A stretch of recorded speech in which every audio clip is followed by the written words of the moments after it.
प्रधानमंत्री नरेंद्र मोदी ने रविवार को झारखंड के रांची से 660 करोड़ रुपए की विभिन्न परियोजनाओं की वर्चुअल माध्यम से शुरुआत की। आपको बताते चले कि पीएम नरेंद्र मोदी ने देवघर जिले में मधुपुर बाईपास लाइन के साथ साथ हजारीबाग टाउन कोचिंग डिपो की आधारशिला भी रखी। तो वहीं प्रधानमंत्री नरेंद्र मोदी ने कुरकुरा कनारोन और दोहरीकरण परियोजना भी राष्ट्र को समर्पित की है। आपको बताते चले कि यह बंडा मुंडा रांची एकल लाइन खंड और रांची के साथ साथ मुरी एवं चंद्रपुरा स्टेशन के माध्यम से गुजरने वाले राउरकेला गोमोह मार्ग का हिस्सा है और इस दौरान पीएम नरेंद्र मोदी ने लोगों को संबोधित भी किया।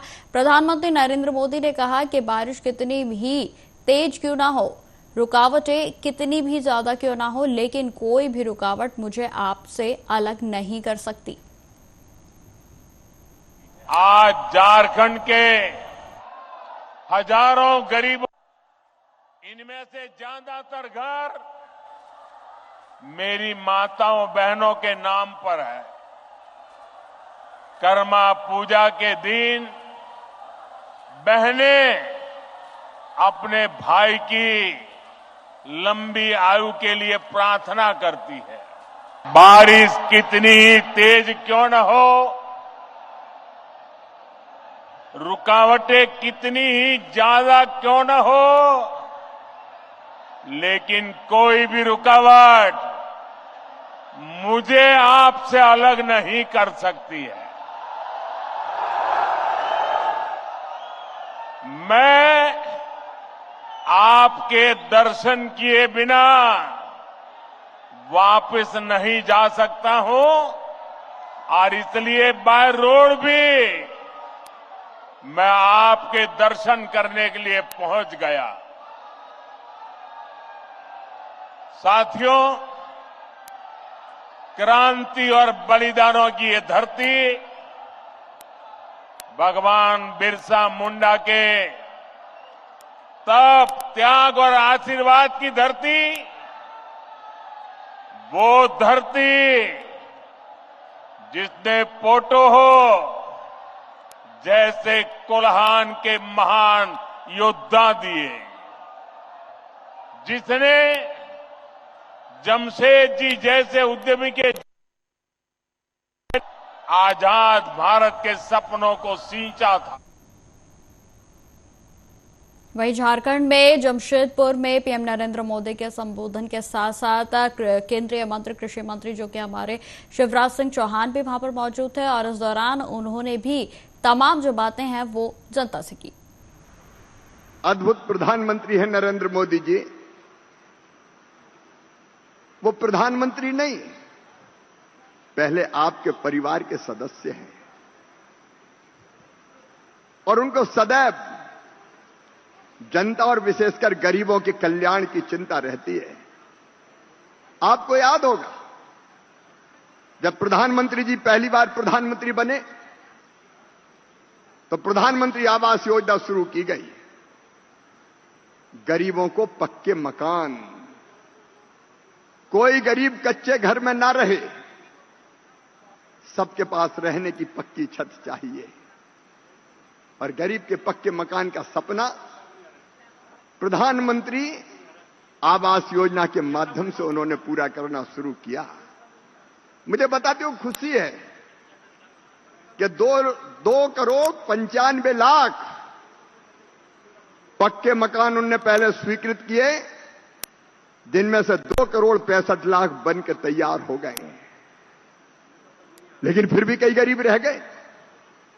तो प्रधानमंत्री जी ने, आपको याद होगा, चुनाव के पहले ही, लोकसभा चुनाव के पहले यह घोषणा की थी कि जो बाकी बचे हुए गरीब हैं उनको भी पक्के मकान दिए जाएंगे, कोई कच्ची छत के ही रहेगा, हर गरीब भाई बहन को पक्के मकान बनाकर दिए जाएंगे।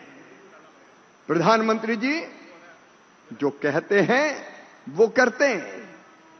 कई बार आपने देखा होगा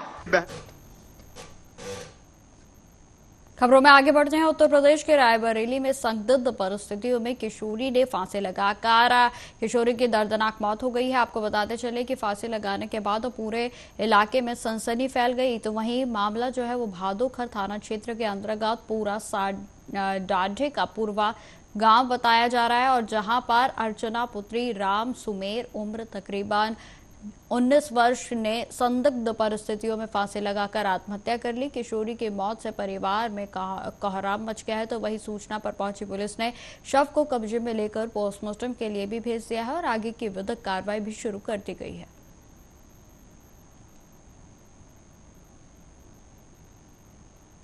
उत्तर प्रदेश के रायबरेली में शराब के नशे में पुलिसकर्मी ने जमकर तांडव मचाया। जो यहां आपको बताते चले कि पुलिस लाइन में तांडव मचा रहे पुलिसकर्मी को हिरासत में ले लिया गया है। तो वहीं हिरासत में नशेड़ी पुलिसकर्मी बलवंत सिंह ने साथी पुलिसकर्मी से अभद्रता भी की। आपको बताते चले कि मेडिकल के लिए नशेड़ी सिपाही को जिला अस्पताल में इमरजेंसी में ले जाया गया और जिला अस्पताल के इमरजेंसी में भी घंटों नशेड़ी पुलिसकर्मी बलवंत सिंह के द्वारा तांडव काटा गया और जिससे कि पूरे तरीके से इमरजेंसी की सुविधाएं हैं वो बाधित हो गई। आपको बताते चले कि शहर कोतवाली क्षेत्र के जिला अस्पताल का यह पूरा मामला बताया जा रहा है।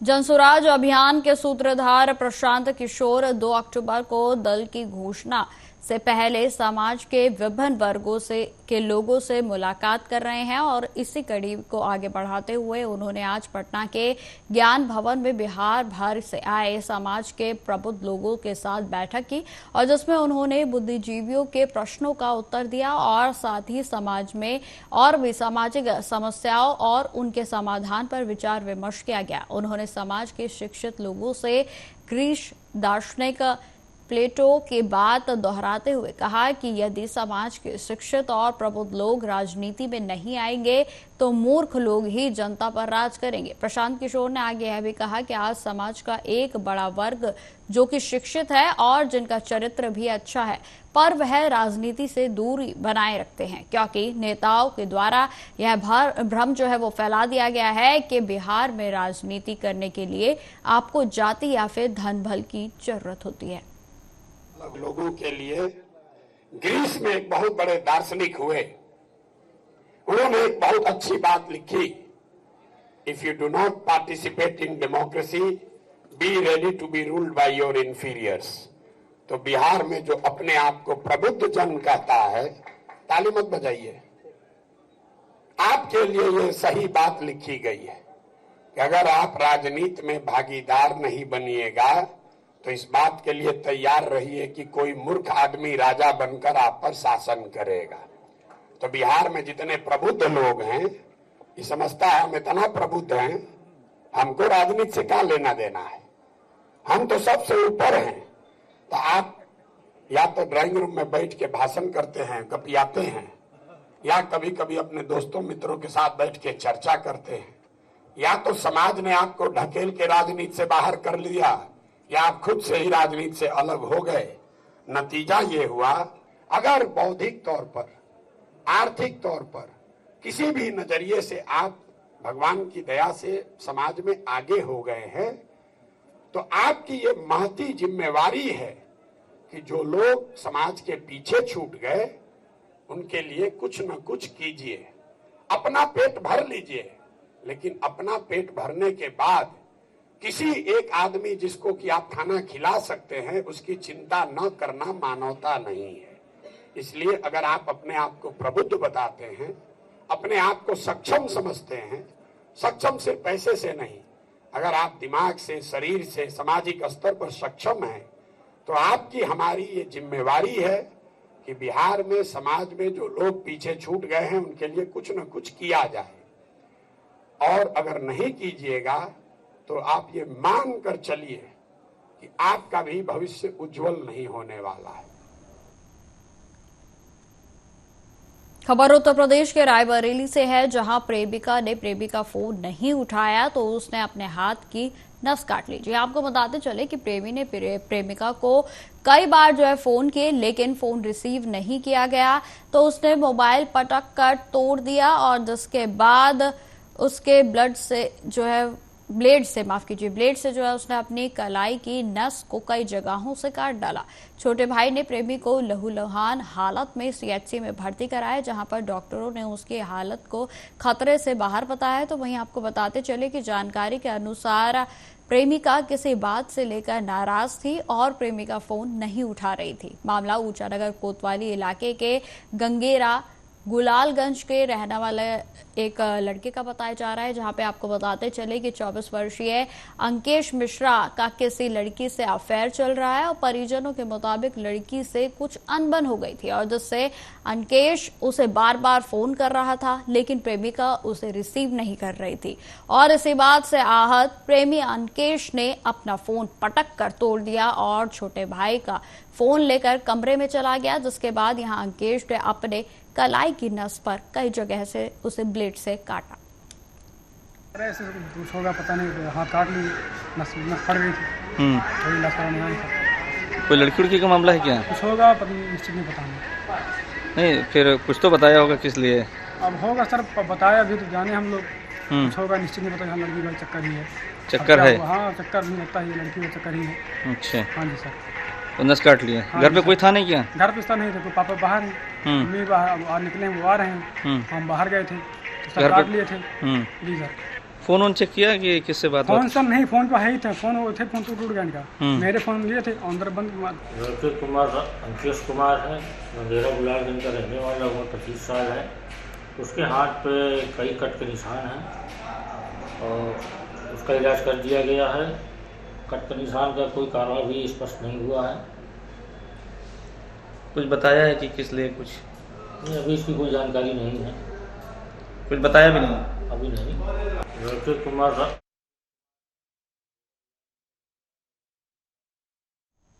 शाजापुर में आगामी त्योहारों को लेकर शांतिपूर्वक एवं निष्पक्ष रूप से संपन्न कराने के लिए स्थानीय जनों में आत्मविश्वास बढ़ाने व कानून एवं शांति व्यवस्था बनाए रखने हेतु शाजापुर शहर में पुलिस ने शहर के विभिन्न क्षेत्रों में फ्लैग मार्च निकाला और जिसमें पुलिस अधीक्षक यशपाल सिंह राजपूत, अतिरिक्त पुलिस अधीक्षक, पुलिस अधिकारी और कर्मचारी भी सम्मिलित रहे।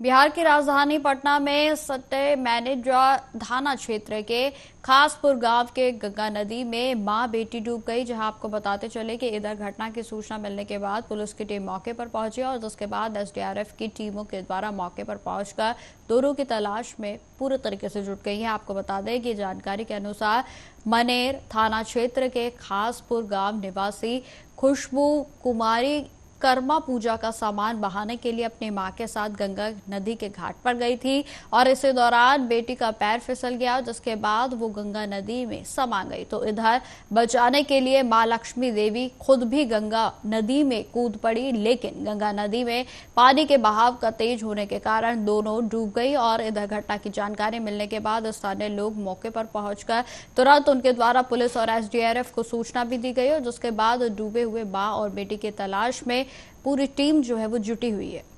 यहाँ पर माँ बेटी अपना कर्मा पर्व था, उसका झाड़ लोग लेकर के गंगा के किनारे आए और पानी में डुबाने के लिए बची गई।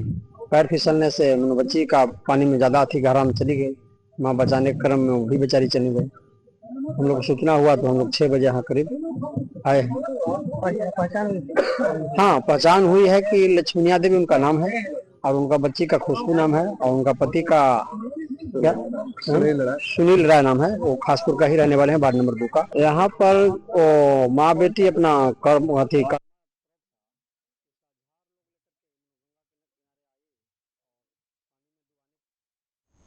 अब खबर बिहार के नालंदा से है, जहां रविवार यानी आज सुबह करंट के संपर्क में आने से 2 किशोर बच्चों की मौत हो गई है। आपको बताते चले कि मामला नालंदा थाना क्षेत्र के अंतर्गत नालंदा रेलवे स्टेशन के पास का बताया जा रहा है, जहां पर मृतक की पहचान थाना क्षेत्र नालंदा बोर्ड निवासी टुन्नू राम का 8 वर्षीय पुत्र और दूसरा सूरज कुमार एवं नकुल राम का जो कि 14 वर्षीय बताया जा रहा है। आपको बताते चले कि गुलशन कुमार की घटना में पहचान हुई है और घटना के संबंध में मृतक के परिजनों ने बताया कि शौच के लिए दोनों बच्चे खेतों की ओर गए हुए थे और जहां पानी छूने के क्रम में विद्युत प्रवाहित करंट के संपर्क में आ गए और जिसके कारण दोनों की घटना स्थल पर ही दर्दनाक मौत हो गई। तो वहीं वहां से गुजर रहे लोगों की जब नजर पड़ी तो घटना का खुलासा हुआ। दरअसल आपको बताते चले कि खेत में पटवन को लेकर स्थानीय किसानों के द्वारा अवैध रूप से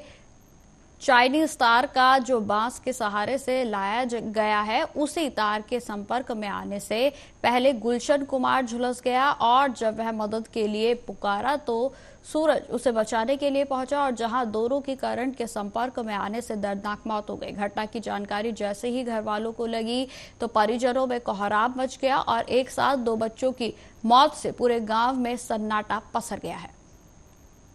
घटना हुई है, करंट लगा है सर, बिजली से। आया था लैट्रिन करने के लिए, पानी छूने के क्रम में तार पर गिर गया, तार नीचे था, तार गिर गया, उसी से करंट लग गया सर। क्या लड़का एक्सपायर किया है? 2 लड़का एक्सपायर किया है। क्या नाम है? एगो के नाम है गुलशन कुमार और एगो के नाम है सूरज कुमार। दोनों कहाँ का रहने वाले? दोनों के नाम है, दोनों रहने वाला है टिकली नगर के, नालंदा रेलवे स्टेशन के बगल में टिकली नगर। आपका नाम क्या हुआ? परिवार जब बताया गया, कोई आ गया बताने के लिए कि वहाँ पे करंट लग गया है तो हम लोग दौड़ के आए तब देखे कि करंट में लिपटा हुआ 2 बच्चा खत्म हो चुका। दोनों बच्चे किस लिए आए थे? इधर 2 बच्चा आया हुआ था, मतलब जो होता है लैट्रिन बाथरूम फ्रेश होने के लिए वैसे आया और करंट में मतलब कि पानी वगैरह जो होता है ना उसके वजह से वो गया पानी अपना क्लीन करने के लिए उधर। कहाँ के रहने वाले थे? नालंदा स्टेशन। नालंदा स्टेशन। क्या नाम है बच्चे का? बच्चे का एक नाम गुलशन हो गया और एक का नाम सागर हो गया। सूरज या सागर।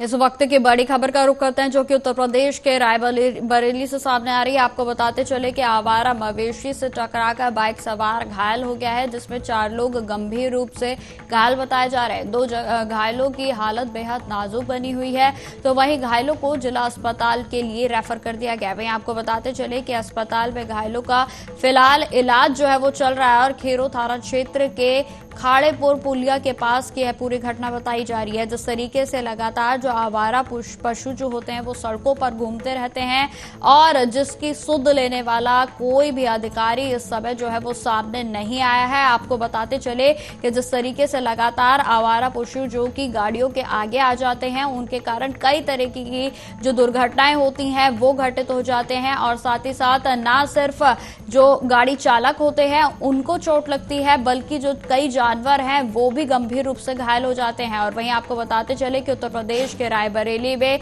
जानवर से टकराने के बाद पूरे तरीके से जो बाइक है वो डिसबैलेंस हो गई और जिसके कारण 4 लोग गंभीर रूप से घायल हो गए हैं और जिसमें 2 लोगों के जो स्वास्थ्य हालात हैं वो बेहद गंभीर बताए जा रहे हैं और जिनका इलाज अस्पताल में जारी है।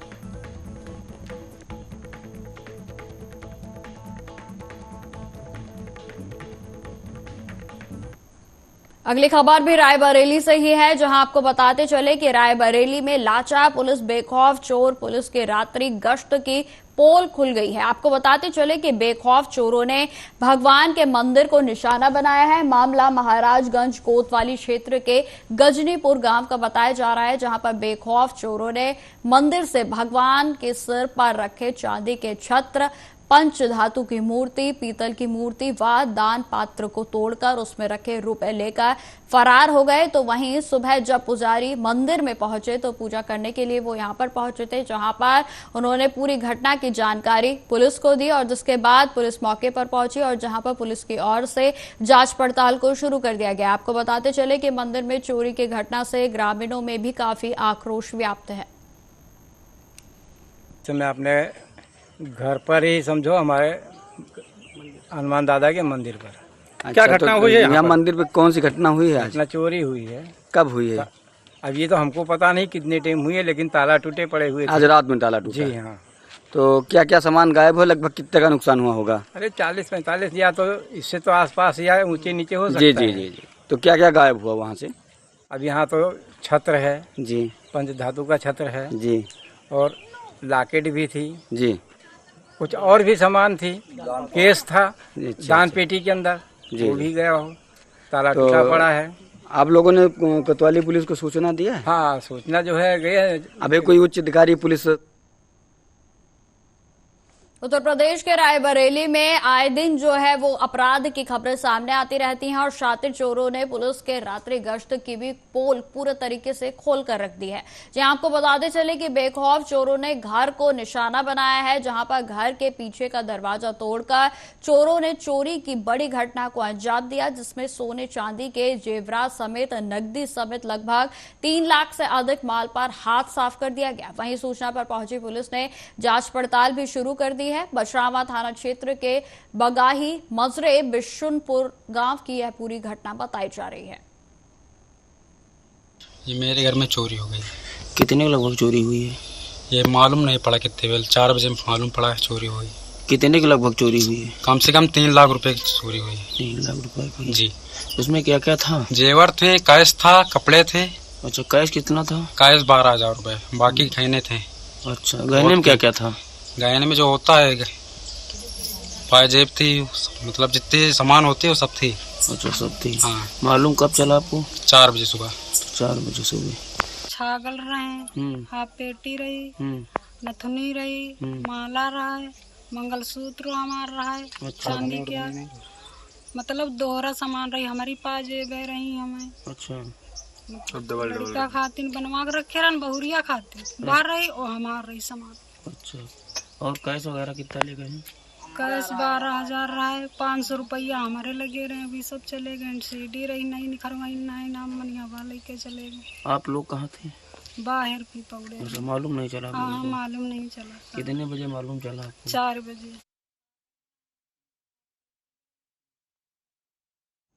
तो फिलहाल इस बुलेटिन में इतना ही। देश दुनिया की तमाम खबरों की जानकारी के लिए बने रहे हमारे साथ। नमस्कार।